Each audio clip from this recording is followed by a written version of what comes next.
Okay, hello guitarists and welcome to Coda Guitar. Here's a good lesson for you. This is a lesson, level 1 lesson on string bending. This is great because you can take a single note and single note on a guitar can sound a little bit thin and we can make it sound quite interesting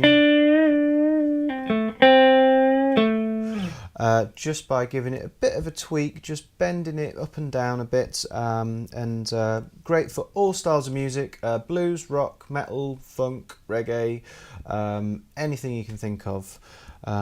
Pretty much all of your favourite guitarists, famous guitarists will use string bending in some shape or form. It's really useful. So what we're going to do is we're going to use the A minor pentatonic scale. Hopefully you're not too sick of this scale yet. We've used it quite a bit already, but hopefully you can see that in combination with the slides and the hammer-ons and the pull-offs, you can start to combine all of these and create your own riffs. Really good fun. So quick recap, here's the A minor pentatonic scale.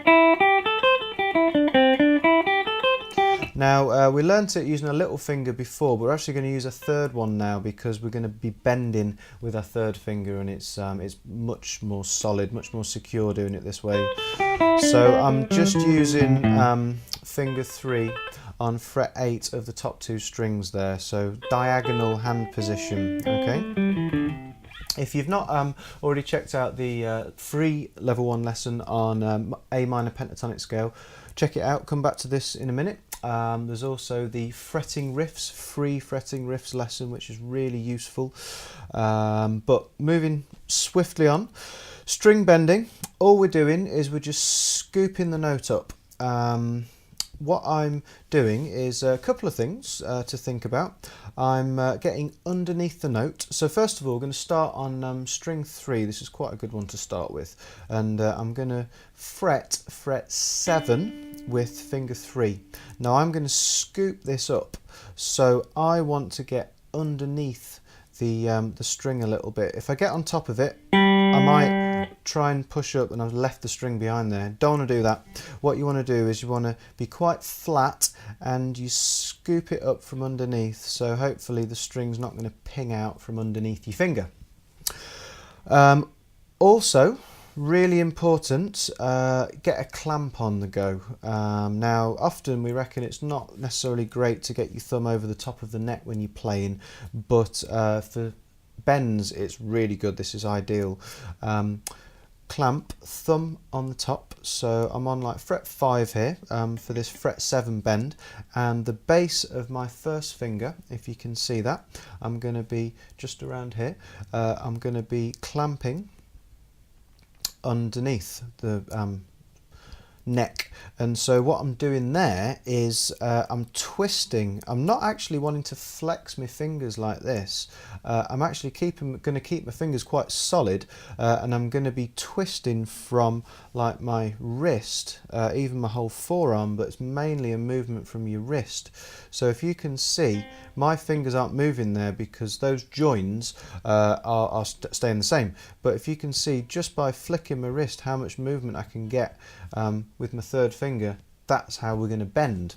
So clamp, clamp, flick.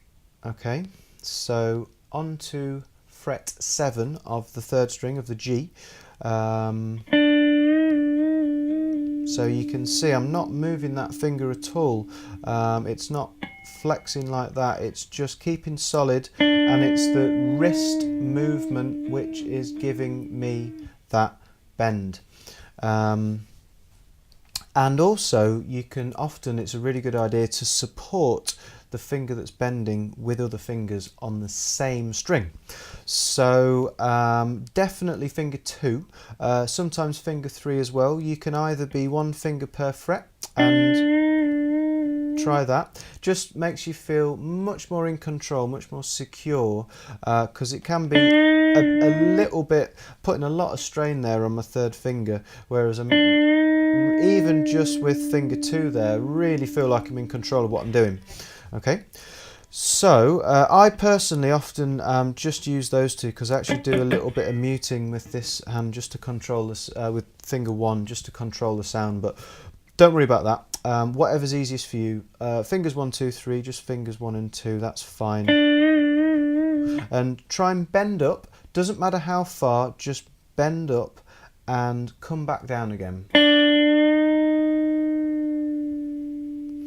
So that was a bend and then a release. Didn't release the string, but I released the bend, went back to the starting point of the note. So make sure you get a good contact with this fretting finger, finger 3. These ones are just supporting, mainly think about this one. So killed the note there.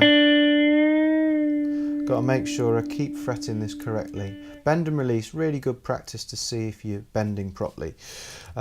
Pause this by all means, have a go at that. A lot of people actually find this quite difficult. They struggle to really understand what they should be doing with their fingers, and straight away they're trying to do this and sort of, you can say I'm flexing my fingers.